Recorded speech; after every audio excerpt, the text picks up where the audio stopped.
During the raid of Colonel Espinido, in which they were able to recover 11 kilos of shabu, not only firearms but bank documents involving 5.1 billion pesos. This was pronounced by the former president. Na-check po ito, na positive yung pera na yan. Yung sinasabi niya magpapakatotoo siya, ba't hindi niya sa uli ang pera na yan? Ang dami niyang biktima. Mr. Chair? I'm stating here statements based on records. Information that there were continuous of drug trade inside the Baybay City Jail. And some of the jail guards are involved. Super Pinas TV. Super Pinas TV. Kaya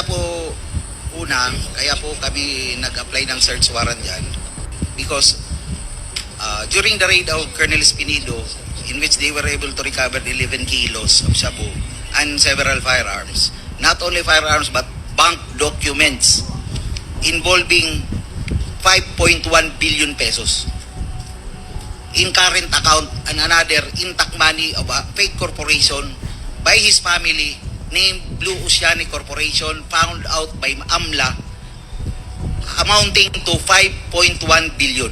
This was pronounced by the former president. Na-check po ito, na positive yung pera na yan. Yung sinasabi niya magpapakatotoo siya, ba't hindi niya sa uli ang pera na yan? Ang dami niyang biktima. Mr. Chair? Then, the issuance po yung search warrant, kasi si Espinido po ang nag-raid, pero joined kami as investigation team. So, we were the one who filed the case, kaya po lumabas ang warrant of arrest ni Mayor Espinosa at saka po ni Kerwin Espinosa. And during the issuance of warrant of arrest, hindi po si Judge Cabaluna ang nag-issue ng search warrant. Mali po yung sinasabi niya. Ang nag-issue ng search warrant, judge po ng Samar, si George Sabari. Ay, nako. Katapos, I'm stating here statements based on records and public records. Sa warrant of arrest na issue, Major Laraga filed application for search warrant because of an valid information that there were continuous of drug trade inside the Baybay City Jail. See? And some of the jail guards are involved. Sige, Colonel Marcos. Yung po ang dahilan bakit po kami nag-apply ng search warrant. Bakit Kaya po niyo namin ini-interrupt? in-implement yun. At saka yung sinasabi niya nag-face the wall, hindi po kami pinapapasok sa jail. Kaya po namin ni-restraint yung mga jail guard doon kasi they were armed. Armado po sila. Hindi kami pinapasok. We were forced to use bolt cutter, which is specified in the search warrant that we can break through if the search warrant issued by the judge is not honored. Okay, sandali lang. Yung po yung sandali lang, totoo Colonel. Putang ina talaga nitong mga buhaya na to. Bakit nyo ini-interrupt? Ha? Hayaan nyo magsalita si Colonel kung ano ang totoo. Interrupt kayo ng interrupt. Yan yung problema sa kanila mga lods. Ewan ko, parang meron silang set up or plano na gustong mangyari. Na pag yung pinagdadala nila na witness or resource person na hindi, di ba, sumang-ayon yung mga sagot nila sa mga gustong plano ng mga buhaya na yan, i-interrupin nila. Di ba? Iaano nila. Diyos ko, alatang-alata mo talaga mga lods, no, na may gusto silang mangyari. At ang gusto nilang mangyari, siraan ang former President Rodrigo Duterte at gusto nilang matatak sa mga tao na mali ang ginawang war on drugs ni Tatay Digong, which is, alam naman natin na maraming nakinabang at maraming nagustuhan, no, ang drug war ni Tatay Digong. May ano yung is that a search warrant or a warrant of arrest? Search warrant po. Yun ang in-issue ni Judge. Opo. Search warrant. Search warrants po. And earlier, sinabi mo kasi, inutusan mo si SPO4 Laraga ba yun? Laraga? Police Major Laraga po. He was Police Major din, sir. I heard you said kanina na you ordered Major Laraga to arrest si Mayor Espinosa. Why would you make such an order? hindi lang siya arestado, nakadetain na siya eh. So bakit ano yung what was the logic behind that order? The main purpose of the search warrant, sir, is because of the... No, yung arrest order that you ordered Major Laraga to implement. Sinabi mo kasi kanina, sabi mo, I ordered Major Laraga to arrest Mayor Espinosa. Eh, di ba nakadetain na siya? Yes, sir, but if we will have a positive result on based on the implementation of the search warrant on illegal drugs and possession of firearms, we will also arrest him to file another case. Because it would be a separate case doon, sir, na nakakulong po siya. Kasi ibang kaso po yun, sir. So every time na merong I am sure no when you serve the search warrant, nag-coordinate kayo sa BJMP ng Albuera. Ng Albuera ba anong jail yun? By sub-provincial jail, sir. Yeah, but you've coordinated with them, correct? Hindi po. Ang coordination po namin doon lang po sa Baybay City Police Station, sir. City Police Station.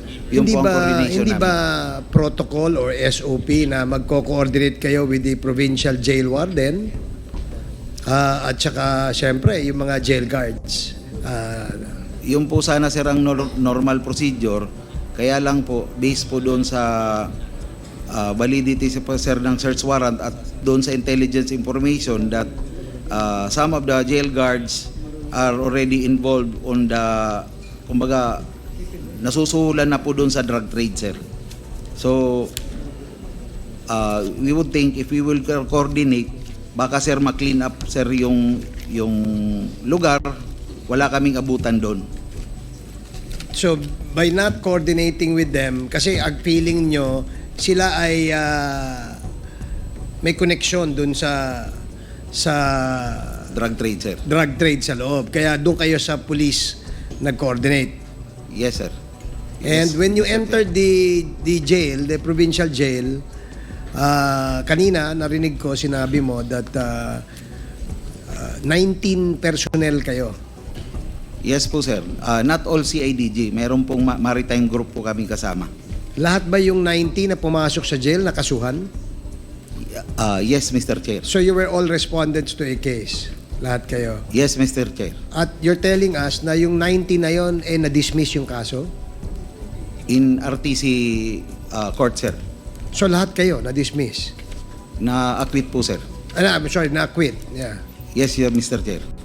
Okay. Kasi it's still a puzzle to me kung bakit nagkaroon ng order na magkaroon pa, kailangan pa pala ng search warrant sa loob ng kulungan, no? Isa yon. Eh, di ba, normally, ang ginagawa nyo, Oplan Galugad, di ba?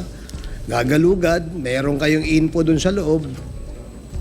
Hindi naman kailangan na ng search warrant. Yes, Mr. Chair. We do that also in our jail facilities sa CIDG, the Uplang Golugad. It is also a normal procedure on BJMP and Bucor, sir. And if it's a normal procedure, yung galugad, ba't nangailangan pa kayo ng search warrant? Based po sa justification ng provincial officer ko, si Major Laraga, he was holding an intelligence information pertaining to the drug trade on his deponent. So, dinala po niya yung pag-file ng search warrant doon sa judge, na-convince po niya yung judge na mag-issue ng search warrant para i-search po yung facility. Yun nga, natanong niyan kanina kasi ni Congressman Paduano. Kaya paulit-ulit nga yung sagot mo. Sinasabi mo nga may order ka kasi ang pagkakarinig ko nga kanina, nabanggit mo that you actually instructed si Major Laraga to arrest the already arrested and the already detained Mayor Espinosa. Yun lang ang sa akin hanggang sa ngayon ay still a puzzle to me. Kaya ko lang natanong ulit. Yes, Congressman Paduano, you want to make a follow-up? Mr. Chair, O sige, si Congressman Akop. yun dun sa yung inyong puzzle. Yung puzzle po ninyo. Yes. Kaya nag-apply sila ng search warrant para makapasok at mapatay nila yung tao. May reward yung patay eh. Yung buhay wala eh. Tama. Thank you, Mr. Chair. Salamat. Chairman. Salamat. Chairman. May I know, Colonel Marcos, meron ka bang STL? Wala naman po, sir. Wala ka bang, is it correct, Colonel Garma, na wala siyang STL? Basa ka na. Mr. Chair, nung nasa PCSO pa ako, kaibigan niya po yung may-ari ng STL sa area kung saan po siya assigned. So, I think nagkaroon ng partnership when the time na detain po yung tao na may-ari ng STL. Yan ba ay si JY Archers, Colonel? Yes, Mr. Chair. So, you are a partner of JY Archer. Hindi po. Bali, ang nangyari po dyan, may-ari po ng JY Archers, yung franchise owner po, problemado po siya sa pag-implement po ng franchise na nakuha niya sa PCSO. Because there are a lot of illegal gambling in South Cotabato. So, ang ginawa ko po, based po on the instruction po ng PCSO at saka ng CIDG, kasi mandated po kami ng CIDG on operating on illegal gambling, tinulungan ko po, Mr. Chair, para po ma-implement po niya yung STL franchise niya. Sige, para hindi tayo magtagal dyan, babalikan natin ulit yan sa sunod. So, you better convince this committee, Colonel Marcos, in our next committee hearing. So, Congressman Paduano. Chairman, just a rejoinder with regards to the issue being tackled just this afternoon doon kay Colonel Marcos. Colonel Marcos, kasi na-establish na yun, di ba? May jurisprudence na with regards to Supreme Court ruling, na walang compelling reason to apply for such warrants dun sa jail. Na-establish na yun. And second is question of deponent, no? Establish na rin yun. Now, kaya nga pinaimbitahan natin si Colonel Laragay in the next hearing at saka yung deponent nyo. Yung deponent mo na you mentioned doon sa tatlong search warrant, no, na in-applyan nyo doon sa kay Egay Alvarez, kay Mayor Espinosa at saka doon sa bahay. So para malinaw tayo doon, this will be a lesson to everyone na hindi pwede yun. At saka established na yun, question of deponent, dapat may direct knowledge. Wala siya doon sa kulungan. Paano, anong intel report na sa pinagsasabi niyong deponent has dapat may direct knowledge. Now, balikan ko lang po yung 5.1 billion ni Kerwin Espinosa as alleged by Colonel Marcos kanina po. Alam mo, Colonel Marcos, pinatawag ko talaga yung sinasabi mong tao from the AMLAC na nakausap mo. He's not a lawyer. Yung isa po lawyer, but a year ago, wala na po sa AMLA. Ngayon, nandito po, yung isang tao, nakausap mo rin si Mr. Art Bacolay. Mr. Art Bacolay, kindly take the seat. Para tapusin na natin to. Colonel Marcos. Yes, Mr. Chair. Now, Mr. Art Bacolay, are you still with the AMLA? Yes, Mr. Chair. I have not taken you out, please. Not yet, sir. Chairman, can we... Comsec, please administer his oath. Sir, please. And Congressman Faustino Inodi. Congresswoman Franz Castro, you are recognized for your manifestation. Thank you, Mr. Chair. So, ang kinatawang ito po ay lubos na nababahala at dismayado sa hindi pagdalo ng dating Pangulong Rodrigo Duterte sa hearing ng ating komite. Parang naggagayahan lang ang mag-amang Duterte. Ang daming sinasabi kapag hindi under oath o wala sa tamang lugar. Pero kapag pinatawag na sa formal na pagdinig, nag-uugaling pusit na pareho. At ang dami ng rason para huwag dumalo ang sagutin ng maayos ang mga katanungan natin. Kaya I move na kapag hindi pa dumalo si dating Presidente Duterte sa susunod na hearing, ay i-cite na siya in contempt or kung ano man yung rules natin. Kundi ay ito po ay isang malaking insulto sa mga pamilya. Nandyan po yung pamilya ng mga biktima ng madugong war on drugs nandito po sa atin, sa kanyang pagtanggi ay nagpapakita lamang ng kawalan ng respeto sa proseso ng investigasyon at sa pagharap sa katotohanan. Mr. Chair, ang mga aligasyon laban sa kanya ay napakaseryoso, mula sa mga pagpatay sa mga sibilyan, sospek at may hirap, maging sa mga Chinese drug convicts hanggang sa pagkamatay ni Mayor Rolando Espinosa. Hindi ito mga bagay na dapat ipagwalang bahala o iwasan. Kung totoong walang itinatago si dating Pangulong Duterte, bakit hindi niya harapin ang mga tanong natin dito sa committee? Bakit kailangan pang magtago sa likod ng mga dahilan tulad ng health issues at short notice? Mr. Chair, hinihiling ko sa committee na gawin ang lahat ng hakbang upang matiyak ang pagdalo ni dating Pangulong Duterte sa susunod na hearing kung patuloy siyang magtatago at dapat nating isaalang-alang ang paggamit ng ating kapangyarihan para i-cite siya in contempt. Ang bayan ay nangangailangan ng katotohanan at hustisya, hindi tayo dapat magpatinag sa mga taktika ng pag-iwas at pagtatago.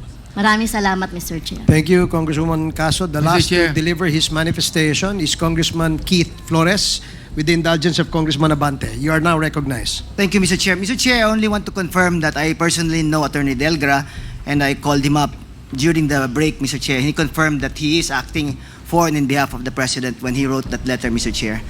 He even sent a text message to confirm that. But I also understand that our rules require his physical presence, so I submit to the ruling of our chairpersons. Question lang, Mr. Chair. Okay, thank Mr. you, Chair. Congressman Keith Flores. Now, Congressman Abante, before Congressman Manuel. You are recognized, Congressman Abante. Since Congresswoman Arlene and Franz Castro mentioned the victims, no? Yung mga kamag-anak po ng victims, can we recognize them? Can we ask all of them to stand up, please, to recognize ang mga kamag-anak po ng mga biktima? Pwede po bang tumayo ang mga kamag-anak po ng biktima?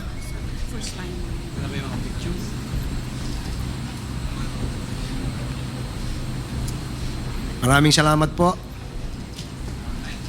Pwede na po kayong maupo. Maraming salamat. Congressman Manuel and then Congressman Acop. Congressman Manuel. Thank you, Mr. Chair. Mr. Chair, tanong lang dahil batay na rin po sa official communication na pinadala mula sa panig ng dating Pangulo. Nabanggit po doon yung, and I quote, willingness to appear before the House of Representatives on some other available date, preferably after November 1, end of quote.